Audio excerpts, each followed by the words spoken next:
Thank you for choosing Axxess On Demand. Axxess believes in continuing education, and we create content to empower you to learn and grow anytime, anywhere. Let's get started. Hello, everybody. Thank you for joining Home Healthcare News and Axxess for another conversation where you'll learn a little bit today about some personal insight from three exceptional leaders.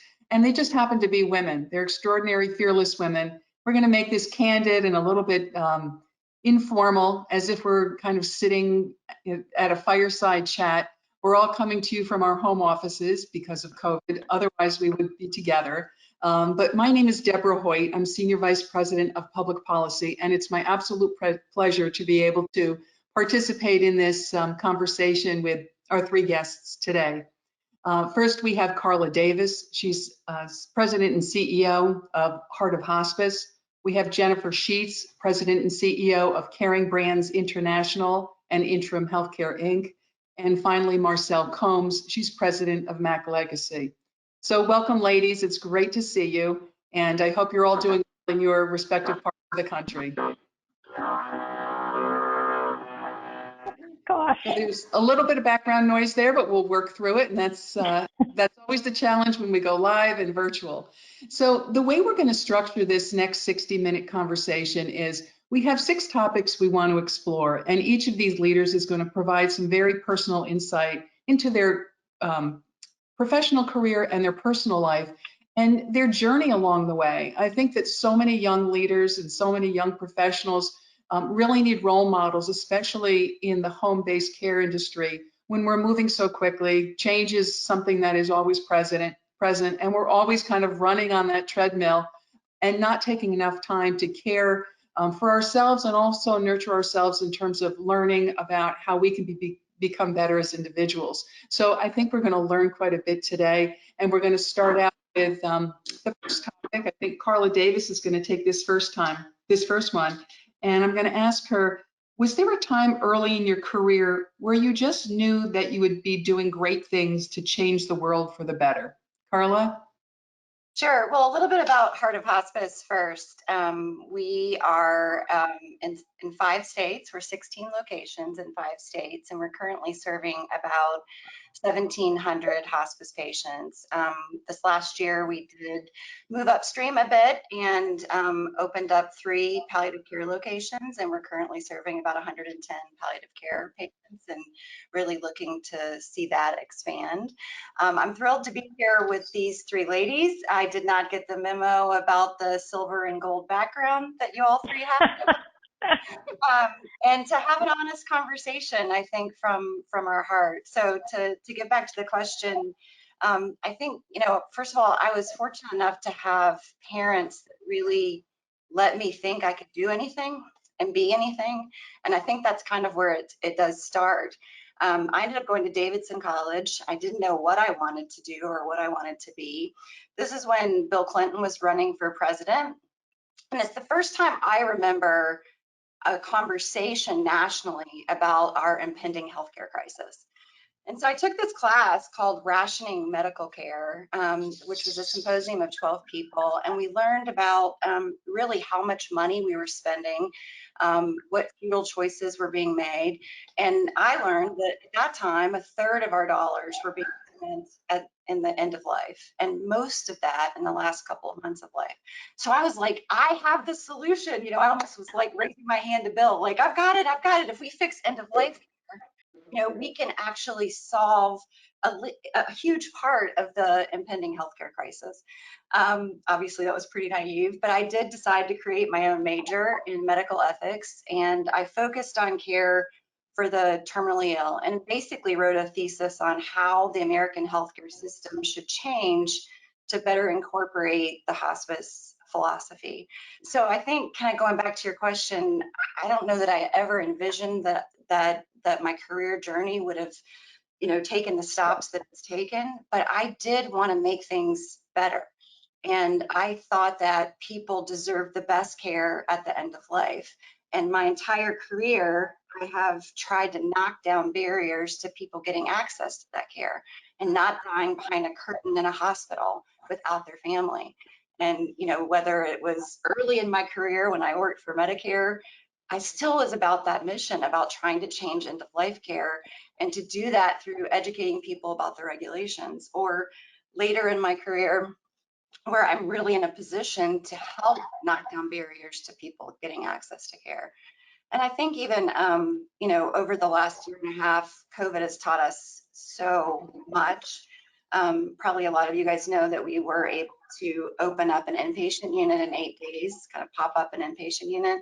We really leaned into COVID overall, but one of the things that taught me is that the improbable does not mean impossible.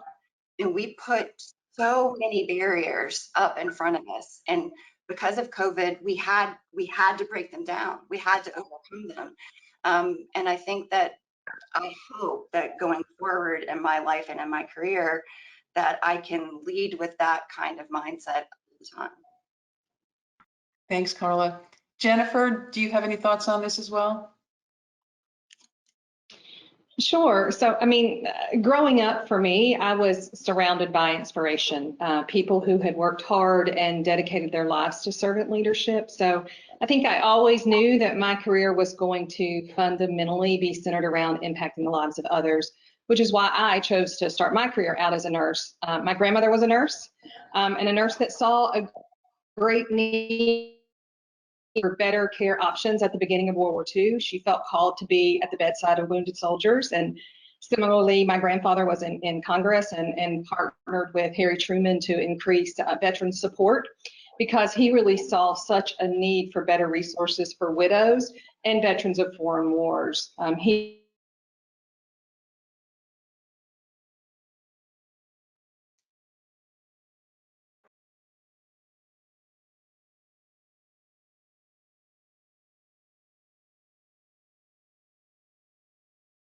I'm not sure if we lost Jennifer, or if it was just my view. Did we Jennifer for a second? I think she's frozen. Okay. Marcel, any thoughts Do you from want me you? to jump in? Sure. Yeah, I can jump in here till Jennifer gets back. It's the world we live in, isn't it? The dogs are barking, or the car is zooming by, or whatever happens. For me, this was a funny question when we were talking about what we wanted to talk about, because my life ended up so different. It definitely wasn't a straight path. And I come from a nursing background like Jennifer, and I had all these kids, and I had a husband who was in school, and he decided to get his PhD. And I was just my vision of life was I was gonna work part-time, and then maybe when they went to school, I would just maybe, own a business or do something. I had clueless, I was pretty young. I found that these little boys that were born in 6 years, I had 4 little boys, and then 8 years I had a little girl, but these 4 little boys wanted to eat. And since my husband was in the PhD program, someone had to be working full time. And I just fell into home care because it was a great part-time job. I would love to tell you had a great strategic plan, and like Carla, I had this vision in college, but that would be a lie. So I had this great part-time job, and really my boss, she kept getting in a fight with the owner of a small home health agency. It was a beautiful part-time job, and I loved home care immediately. But she was going to leave because they weren't a good fit, and the person who was going to probably take her job, I knew I was going to have to leave because I couldn't work for her. And really, I was kind of hired because I thought I just need to take this job for a while till I can do something else. But what really happened is that I fell in love. I fell in love with the ability to change what I was doing, and I fell in love with taking care of patients at home. And so that just took me off on an unexpected journey that really, I'll talk about later, that really was my whole passion, ended up being my passion for life. I still had to feed all of these children, but especially the boys were hungry most of the time Jennifer, I'll turn it back over to you because I know you came back up. So I just ad-libbed in there in the middle. Well, first of all, I appreciate you doing that. I think this is the challenge of virtual world for sure. Thankfully, I have a resource standing by that was able to get things back on track. But I don't know where I cut off, so I'll just kind of summarize for me. I had a lot of examples of servant leadership in my life, and I think I always knew that my career was going to be somewhere fundamentally around impacting the lives of others. And for me, I chose to start my career as a nurse. My grandmother was a nurse. She saw a great need for better care during World War II and kind of felt called to be at the bedside of soldiers. And my grandfather spent his life really focused on increasing veteran support because he saw such a need for better resources for widows and veterans of foreign wars. He spent his entire life dedicated to this need and how to really honor veterans in a way that they deserved, visibly honoring the brave fallen servicemen and women on what's now called the Vietnam Veterans Memorial. My father was the definition of a successful, hardworking businessman, but most importantly, he was a community advocate and a family man. And my mother is by far the most positive person I know, and even in the midst of her own healthcare challenges, she's always providing little, random acts of kindness to people that are hurting or need encouragement to life. So, I mean, I have a deep appreciation and respect for all the influencers in my life that instilled in me the desire to, avoid the sidelines in life and take action to be the change agent, to impact the world around us and to embrace really the art of the possible. So I'm thankful for those influencers in my life. Thank you, Jennifer. Glad you're back with us. And those are really important pieces. I think people understand that you've got the family history and the role models right there beside you along the way, paving it for you. But moving on, we need to dig deep sometimes. So as leaders, being a leader is not an easy role. People think that being at the top is easy because you can make all the decisions, but it's really challenging, and all of the, the buck stops there when it comes to the hard decisions that have to be made as well. So where do you find your personal power, and your desire to succeed? I mean, you have the role models, but how do you translate that into action, and how have you done that during your career?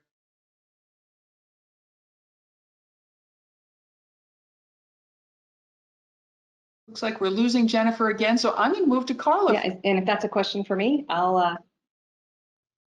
Oh, did you? I'm sorry. I could hear you. Can you hear me? That is a question for Jennifer, but you're freezing up again, so I thought that maybe we'd move on to Carla. See if you can straighten out the technology again. I think in terms of let me. In terms of personal power, I think Marcel was joking about me knowing sort of my path early on, and I do feel very blessed to have had a calling in this work and to have known that's what I wanted to do. And so I think, it starts with my faith, certainly the people that are around me. Things are tough. Things have definitely been tough over the last year and a half, not just with COVID, but our organization decided to sell. And so I think we announced a couple of months ago, that we just signed a definitive purchase agreement with LHC, but that whole process was certainly challenging. And there was no one for me to share that with, because I had to keep it confidential, obviously, except for my husband, who got to hear about it every single night. But I think the desire to succeed for me, I am incredibly competitive. I love to win. I want to win. But I think it's because winning means that we've served more people. I mean, winning means that we've overcome those barriers, and winning means that we've been able to really integrate into the community. And so I think winning means that you can affect change. Thank you, Carla. Let's go back to Jennifer and see if we can get her back on with us. Jennifer, back, you get your personal power. Hope.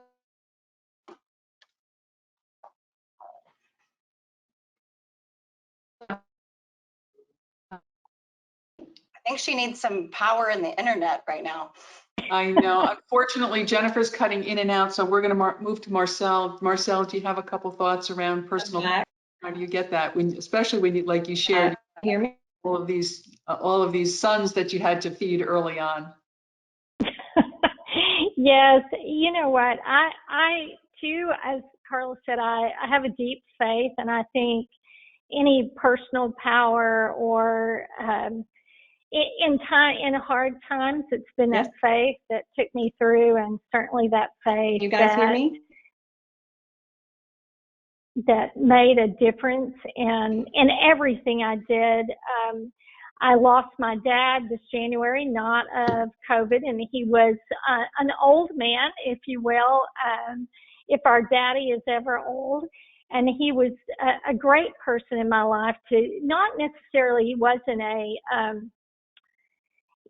formally educated man, but he was one who believed in the two little girls he had in the house and would say to me, Marcylle, you can do anything you want to do.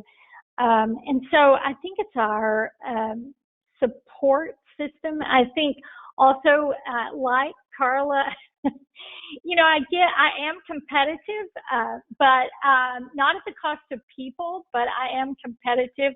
But it also was with my dad when I was 20. And told him I was going to get married, because in that day and age, I was old to be getting married, but young and maybe dumb. But he said, if you get married, you're never going to finish college. And I thought, well, by golly, I will finish college. And so sometimes I think some of the quote unquote power we get comes from people telling us that we can't do something, as well as when we can do something. So when it looks at that question, I think there's both of those out there, but any person who succeeds has to have some kind of competitive spirit going on. Thank you, Marcylle. Let's go back to Jennifer. We can see you again. Hopefully we can hear you. We're talking about kind of personal power. There you go. Thank you. And speaking of trying times, right? I think part of the key is figuring out how to be grace under pressure, because Lord knows you can never depend on things to act the way they should. Case in point, but honestly, I am very thankful for both the rewarding and trying experiences in my life, because as with each, there's an opportunity to learn from the experience and grow as a person and as a leader. As a person, first and foremost, my faith is the anchor that keeps me grounded, keeps my priorities focused, and kind of fills my cup when I'm drained. There are many things in my career that I'm thankful for, but year after year, the thing I'm most thankful for is my own personal why. Many faces, many people get added to that every year. Many people I've worked along the way that I've worked with are a big part of my why, and I appreciate all the sacrifices made each and every day to be at the bedside of the patient, and the families that are depending on us in the home care industry. My personal drive to break down silos across healthcare delivery settings is really driven by my own personal tragedy. My father passed away as a result of a hospital error that could have so easily been prevented by following standard procedure and best practice. 30 seconds, literally, of doing the right thing would have prevented his death. So as I reflect on my own personal why, my mind is flooded with thousands of faces of patients when I was at the bedside, that were looking to me for answers of hope, faces of coworkers as we fought for hours to give a teenager another chance to make a better decision in life, faces of friends and family members as they wish they could take the place of their ailing loved one, in the face of my father as I held his hand when he drew his last breath on this earth. So these faces are my why, my reason for being a healthcare leader, my reason for continuing to do what I can do to improve the lives of our patients and their families. Even today, I keep a why board, as I call it, in my office, and I post thank you notes from employees or fellow clinicians or coworkers. And this board encourages me to keep my why at the forefront of each day. And listen, the reality is what we do is not easy. And the challenges facing all healthcare institutions are not going to cease, right? The issues we are facing are only going to grow more complex, but based on challenges and build even stronger home health, hospice, and community care teams, dedicated to serving our patients and their families. And in the midst of intensifying government scrutiny, increased documentation, and incredibly challenging situations, I encourage everybody to find their own personal why. That driving force from where you draw strength, courage, and conviction. That's what makes all the difference in the lives of the patients and families we serve. And I also think it makes all the difference in our own personal lives. Thank you, Jennifer. We're so glad we got you back for that. The personal why is so critical, I think, for each of us. And I know Carla and Marcel have that same personal why. Let's stay on that topic for a second. Carla, I know you have some personal whys. Let's go to you for that just before we move on to another question. Well, it's funny that you said the why board, because I was thinking about it. I don't have like a board, but I have a rainy day feel good folder from letters from patients and families and letters from employees and people who that I've been able to touch and that our organization has been able to touch. And I think ultimately my why is about helping people at the end of life. And I'm just blessed to be able to do that. Thank you, Carla. Marcel, did you have anything to add on that? The only thing that I can add to both of these women, what they have to say is, in finding a personal why, it's really that mission of what you want to do. For me, my whole mission in life was take care of patients and take care of people, because if you don't take care of the people, then your patients or your clients aren't taken care of, and that rings true in whatever we do. And so my great heart truly, because and I know we'll talk about women later on, but is so many females are in this industry and so many are working because they need to work, and to help them succeed is the greatest gift that I could have ever been, and the thing that paid me back every day. I'm so glad you mentioned that people are the most important thing, and the people that work for you and people that are at the bedside every day are the ones that really are the ones that are looking up to you for guidance and for leadership. And we're really glad that you're able to do that for them so that they can, continue on through these challenging times. So while all of you have had remarkable careers, failure is oftentimes a big part of that, whether it's a lesson learned or it's an opportunity for you to kind of level set what's happening right in your career, in your life, and maybe move you on to a new path. So Marcel, I'm going to throw it over to you first. Have there been any failures that have actually turned into blessings for you over the course of your career, personal or professional? Well, so many failures. I mean, I thought of a real failure. It did end up as a blessing, but I wanted to give you a story, and this will age me. So let me say that. I was young, and I, was a clinician and the director and, the administrator, every job you had, that's who I was. And I would call the insurance companies to verify insurance, which is such a joy, no matter which way you do it. But I got so frustrated. One, it took me so long to get a hold of this person. And two is when I got a hold of them, they weren't necessarily nice to me. And I was young and perhaps naive in some ways. And perhaps I lost my temper, which is not something I do often. But I said to her, we are not Kmart and we're not having a blue light special. And I know half the audience does not even understand that term, but that meant a very discounted special. And so we won't do that. Well, I got the case and I got the price. Unfortunately, this woman within the year had gone to work for another key insurance player, and she remembered me because I had such an impression on her. And over a career, I swear, of 20 years, this woman went to at least 5 places that I knew about. I was never going to get her business again. And so the key lesson I learned from that was every thought in my head doesn't have to come tumbling out of my mouth. Now, if you know me now, you might think I didn't ever learn that lesson, but it was one of those heart-stopping things that you think, why can't I learn to shut up? But this was, I will say, I have never said that kind of thing to anyone on that side of the table again.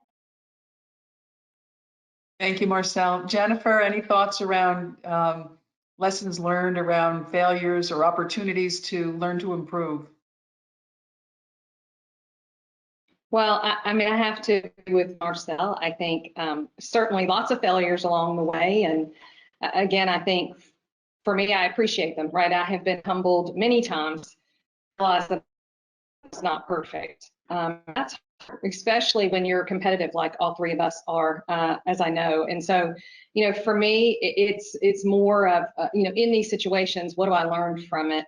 What can I glean from the experience, and what needs to grow as a person, as a leader? And so I think in general, for me, I think failure is a part of it. And like I said, I think figuring out how to be great under pressure. In my mind, every single challenge has a solution.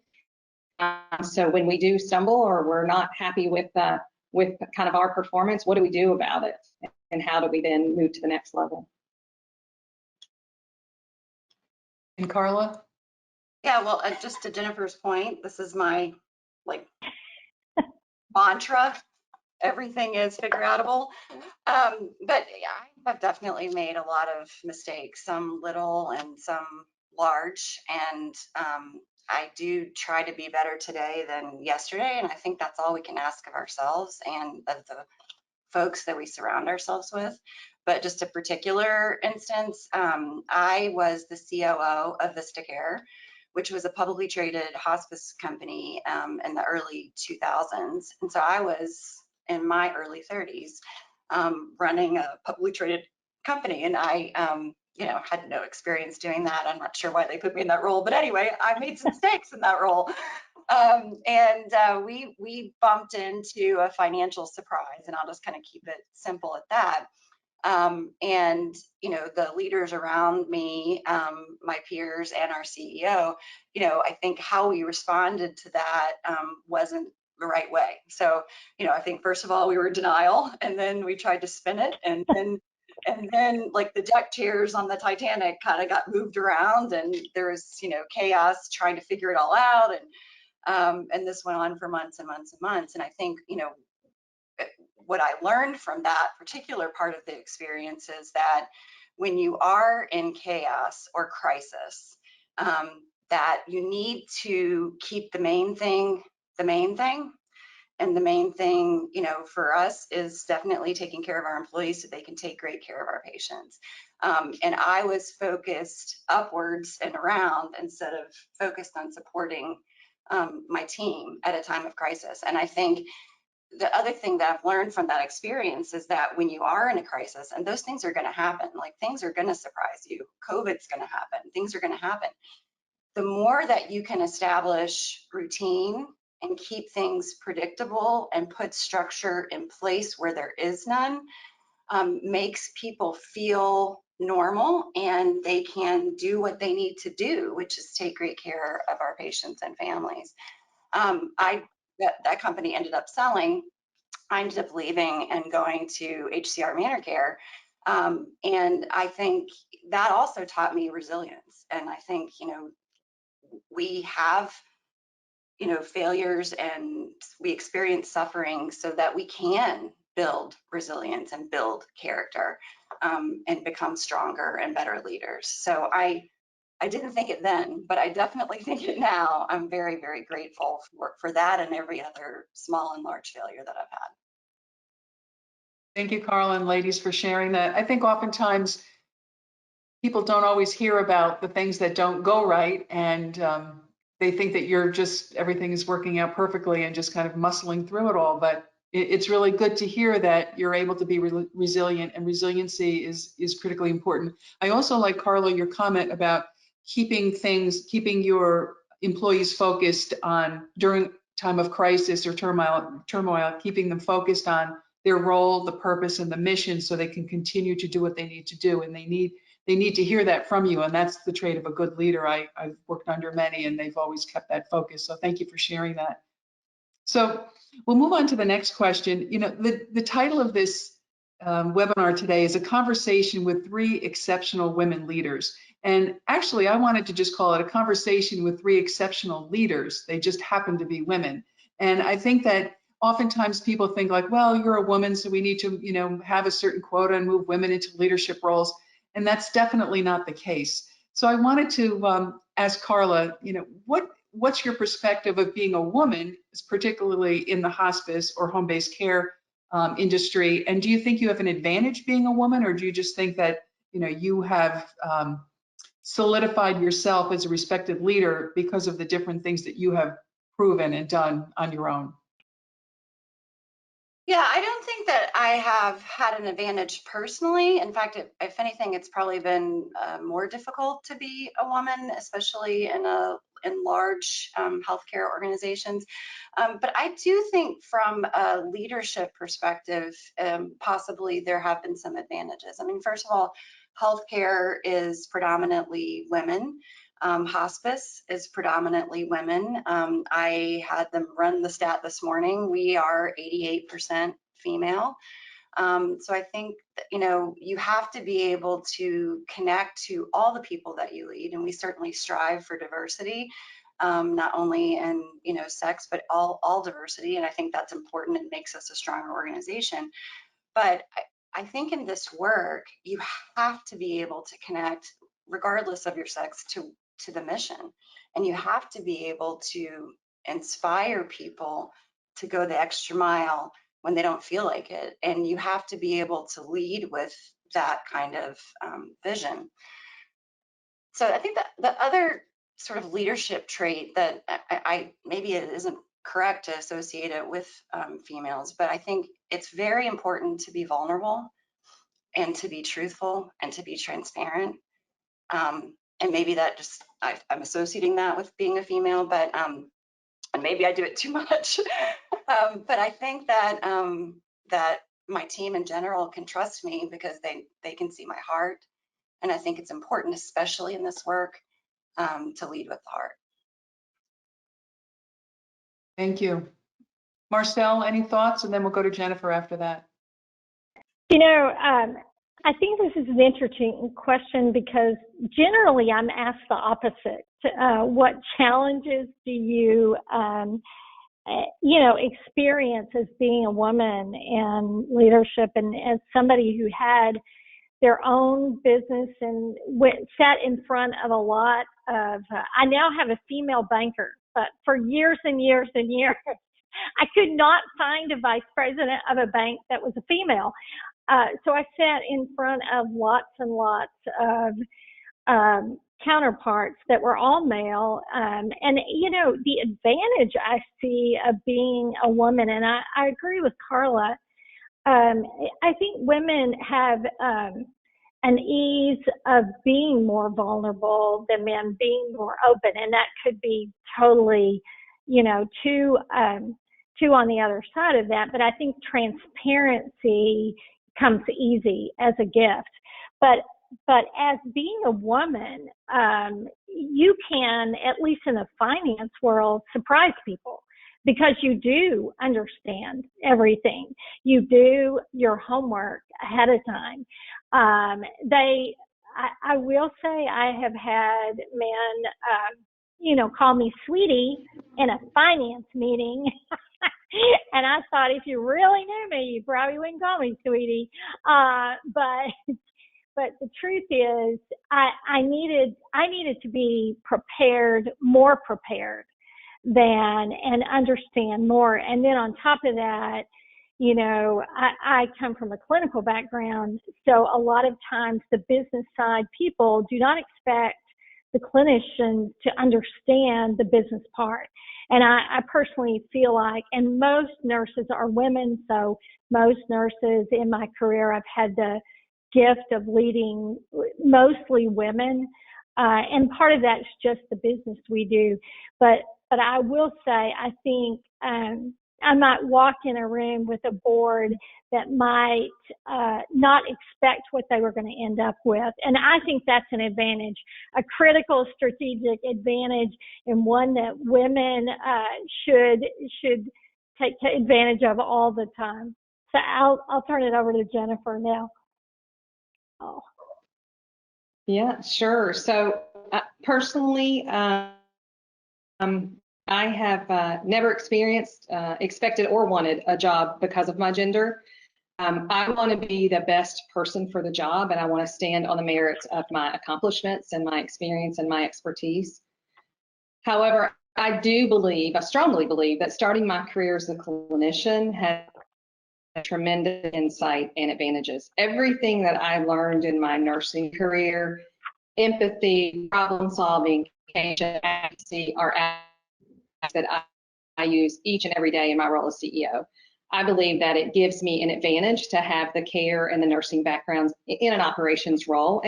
And like both Marcelle and Carla said, there are a majority of women in the nursing career, but starting my career as a nurse taught me that good leadership is a commitment to service first and foremost. It's a call to impacting the world better. I carry these ideas with me as a nurse to this day.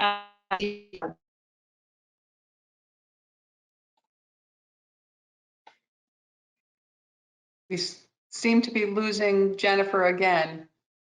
So I never want to forget what it was like to work night shifts in the ICU on Christmas Eve. That nobody, but I keep this of everything I do and appreciate the hard work it takes to care for patients and their families at some of the most stressful and critical times in their lives.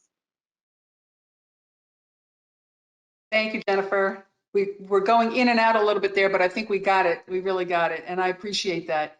That kind of takes us into the next topic that we wanted to talk about, role models. And I'm going to put it back to you, Jennifer. I know you've had tremendous role models in terms of people surrounding you as you grew up and your family, in terms of nurses and people very engaged in the community. You've had great role models, but what about people out that are viewing this webinar, or other people within your organization, maybe young women starting out their career?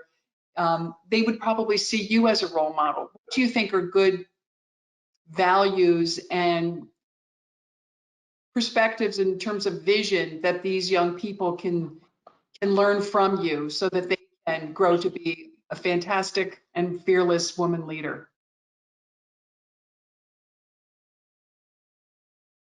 See if we can get Jennifer. Yeah, hopefully I don't work out you.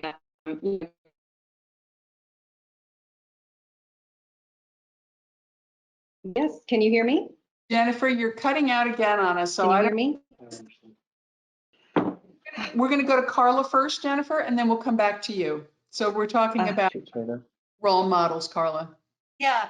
Well, first of all, I was blessed to have mentors that really took me in when I was very, very young. And those were both female and male. David Ream is one of my, mentors in this work, and people that actually got the hospice benefit passed in the early 80s. And so I was able to be blessed to have that experience. And I feel an obligation to also develop young leaders and develop the next generation around me. It's interesting, I was asked to speak on this for NHPCO last year, and I was like, I don't really think I developed the next generation. And one of my senior leaders was like, look at your senior leadership team. You have surrounded yourself with people who you've allowed to have this opportunity. And I didn't even see it in myself, but I think that just because I had that experience, that's what I feel like I should do for other people. So whether it is, see as a person that wants to be developed, seek it, ask for it. ask for experiences to sit in on meetings and just be quiet and observe and listen. And to the leaders out there, I just encourage you to involve people, develop people young. You have to be willing to let people fail. Because that's what we all just said. You know, we learned so much through failing. You have to yourself be willing to fail, and to take on things you've never done before. And maybe you use the word fearless in the introduction. And I'm not so sure about that for myself, but I think I'm not afraid to try new things. And I think that's really an important trait for people who want to grow in this work. Thank you, Carla. I think that there was a lot of wisdom in that. I appreciate that very much. We're going to go to Jennifer, and we are determined to get her perspective on this. And I think you see her clearly now, so her technology is up and running. Jennifer. Hopefully. So hopefully you can hear me. What I would say is that the advice I would give is really to embrace all the qualities that make you, you. In order to succeed, you don't have to try, nor should you try to blend into the rest of the world or attempt to bury the qualities that make us special. Personally, I am an extremely strong woman, and I take pride in my ability to think outside of the box and to stand my ground in any room, in any situation. But I also love the tenderness, the challenges, and the tears that come with being a daughter and a wife and a mother. I'm extremely thankful for the strong men that I have in my life, both professionally and personally. I still greatly respect and appreciate acts of kindness or chivalry, like a gentleman opening the door for me or offering his coat when I'm chilly. So I think for women in particular, being a woman leader doesn't mean dismissing all the beautiful qualities that make each of us the unique people that we are. Very well said. Thank you. Marcelle, I know you probably have some thoughts on this as well. Jennifer, I so agree with you. I had a young woman, someone called me a girl the other day, and a young woman said to me, aren't you, just offended by that? And I was like, at my age, I am really, it's a compliment to be called a girl. But I understand some of the struggles. My first real mentor was the guy I bought the business with. I didn't have any money, and I really just had a lot of young fearlessness, which means, what does courage mean? That doesn't mean you're not afraid. It means you go ahead in spite of the fear. But he believed in me and challenged me and irritated me and never really treated me less than. To me, what is one of the things you can do as a young woman to be mentored, and that is to have other people challenge you. And my goal is to believe in people and challenge them, not to be easy on them. And I think Jennifer might have mentioned it's great to have the door open, but that doesn't mean that I'm not smart and together and understand. But sometimes people need you to believe in them more than they believe in themselves. And if we can do that for men or women and give them the challenge to be focused, goodness, in a world, you see that just with what we're doing, to be focused, to be prepared, and to be a reader. I don't know if you know who John Maxwell is, but he says if you want to be a leader, you have to be a reader. And you should be checking off the books besides the proposed regs for home health or hospice or the final rule, to read books that are about leadership and how are we a better person tomorrow than today, besides just the people around us, to do some things ourselves, our own homework, if you will.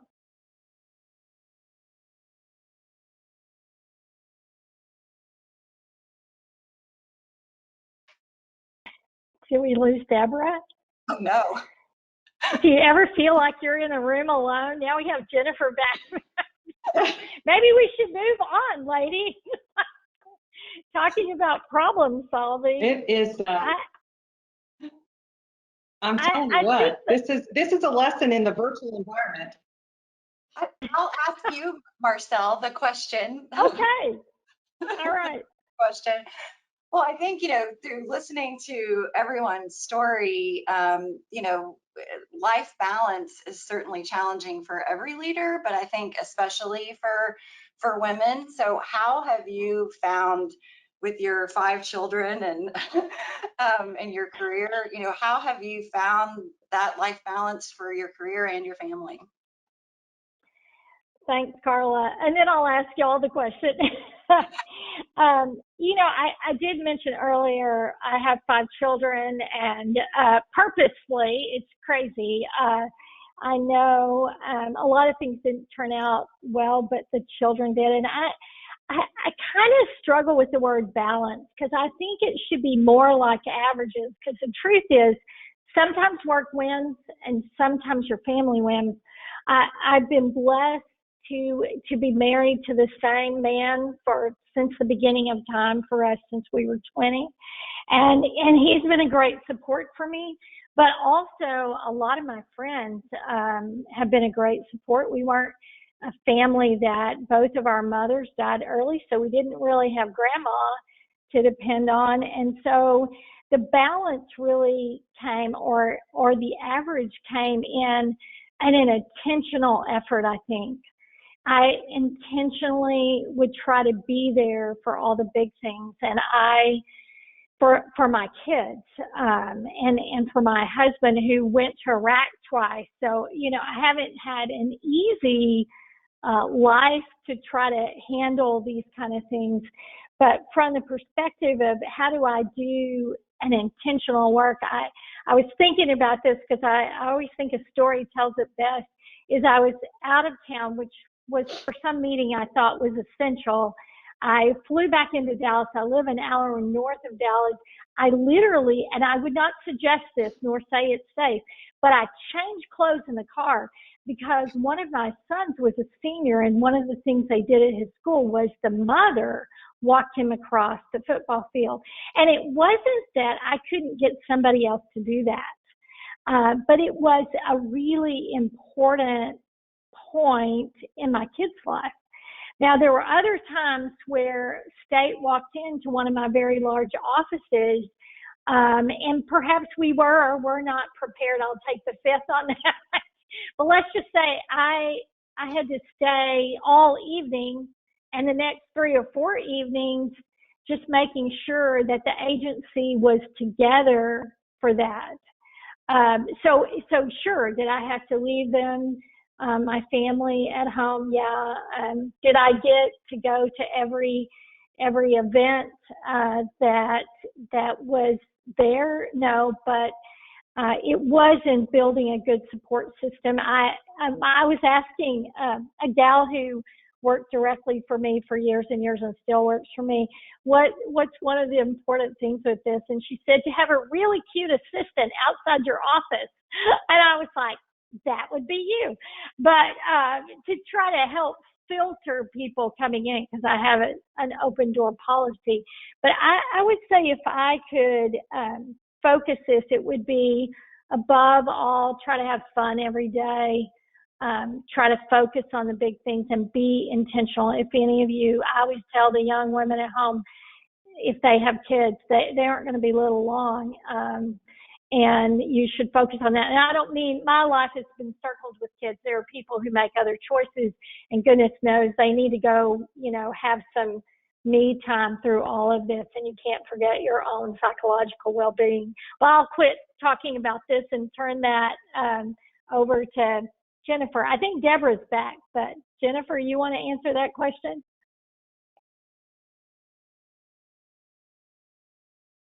Oh gosh, have we lost her again? Sure. Hopefully, if I don't cut out. No. Am I there? Can you hear me? Yes. Yes? Yeah. Okay. Okay. First, I would agree with you. I have an amazing partner in my husband of 30 years. I could not do what I do without the support system that I have in place. We have 4 boys, so obviously from the beginning, our household was always full of energy and sports gear and instruments and appetites, and we made many sacrifices along the way. But a great example is when my career began to take me into senior leader and CEO roles at 35. My husband left a very successful career in order to allow me to focus on my career and take advantage of the opportunities that were being placed before us as a family. As a mom, the guilt was almost unbearable, right? I wanted to be the one home, but you make the most of the path placed before you, and this arrangement allowed me to progress in my professional life while also making sure that we were able to raise our boys the way we wanted to and to keep family as the priority in our lives. I would say be willing to lose sleep to do what's important to you, like make a Halloween costume. That's a good point. Or make a Halloween costume, or stay up to 2 o'clock in the morning doing a school project, or focus on things like marriage enrichment classes, because there is nothing wrong for people out there. There is nothing mingling family events and work, like the story you told, Marcelle, but do what you have to in order to balance both sides. I've attended so many events and ball games while reviewing documents and taking phone calls, but you want your kids to see you there. And the reality is, in this day of technology, when it works the way it should, we all have much more of an option to be in 2 places at once. You just have to be very focused and committed to be successful at it. I think sometimes in today's day and age, people think that being successful means that you have to give something up, and that's not always true if you're creative with your time. And I promise it will be worth it in the end, and your children and your spouse or your significant other is going to realize that even will always be the priority. So everybody's different, and must really learn to lean on the support system that you have, whatever it may be, family, friends, faith, etc. And Carla, why don't you give us your perspective? Well, I mean, I kind of agree that it's about averages, right? But I, unlike the two of you, have had 2 marriages. And I've not always been so successful at balancing life and work. And kind of going back to the failure question, I think the goal is to learn from that, right? And to apply those lessons both personally forward too. So now I am trying to create more balance. And I work hard and I play hard. So I lean in, and I think that's what it's about, is figuring out what the priority is at that moment. But there are also sacrifices. So I'm going to be on a flight to Detroit tonight because my husband has a summering in Michigan, which is not my idea, but it is important for my family. So. Thank you, Carla, Jennifer, and Marcelle. That, being candid in front of our industry is really appreciated, because we know it's resonating with so many people that are struggling with the same challenges. So I appreciate those comments. We're getting down to the last couple of minutes. So I think what I'm going to do is just turn it over to each of you, maybe to leave everybody with just a final thought, or just something that maybe you wanted to say that we didn't have an opportunity to touch on, and then we'll wrap it up. So why don't we start with Jennifer? Sure. I mean, I think for me, I would summarize that by saying, don't settle. I think always challenging the status quo, always, thinking about the art of the possible, drawing from the strengths that you have around you, both in people and your personal why, and don't change who you are. I mean, a lot of the qualities that we have, whether it's as women or as leaders, are exactly the qualities that are needed to really transform whatever industry you're in as a professional. So that's what I would say.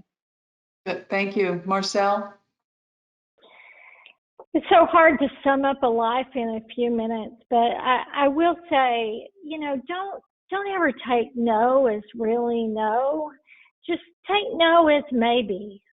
Push through. It doesn't matter. I know it's a cliche, how many times you fall down. It matters how many times you get up. I mean, I hope the last day that I learned something new is my last breath on this earth, and I can honestly say that. But of all things, just have fun. Try at least once a day to do something fun. If you want to talk about the recipe for burnout, it's to try to laugh every day and believe in people make a choice to believe in people, because they will let you down. I will let you down because I'm not infallible, and I can't, always do, the perfect thing. So if I can encourage people, it would be in that. Get up, change the world, and don't let people tell you something that it can't be done. Thank you so much. And Carla, last words. Well, I don't know how you could top both of those, really. I mean, I think it is about finding your passion and then pursuing that with all kinds of zeal and believing in yourself. As I'm going through this transition to a different organization, I'm really trying to stay true to who I am and who I want to be. And to me, I'm trying to balance humble and kind with confident and competent. And that's the kind of leader that I want to be. And so I think the advice that these ladies gave was incredible, to be true to yourself. Well, thank you to all three of you, Jennifer Sheets, Marcylle Combs, and Carla Davis. I've learned so much, and I'm coming away with a full heart and feel wonderful in terms of the wisdom that you shared today and the candidness that you shared. So thank you so much. We work through the technology challenges, and this is the reality, right? So Right. gracefulness under pressure. We all had a few glitches, but hopefully it came out, and the audience here from Home Healthcare News was okay in terms of the few blips that. So thank you again on behalf of Home Healthcare News and Axxess for participating in this wonderful conversation with three exceptional women leaders. Have a wonderful day. Thank you for joining our on-demand training today. Axxess is the only home healthcare technology company approved by the American Nurses Credentialing Center to offer continuing education credits and the most recommended home health software on Software Advice. You can watch more on-demand training videos through our industry-leading help center or at axxess.com, where you'll find tutorials, blogs, white papers, and answers to frequently asked questions. Axxess, empowering care anytime, anywhere.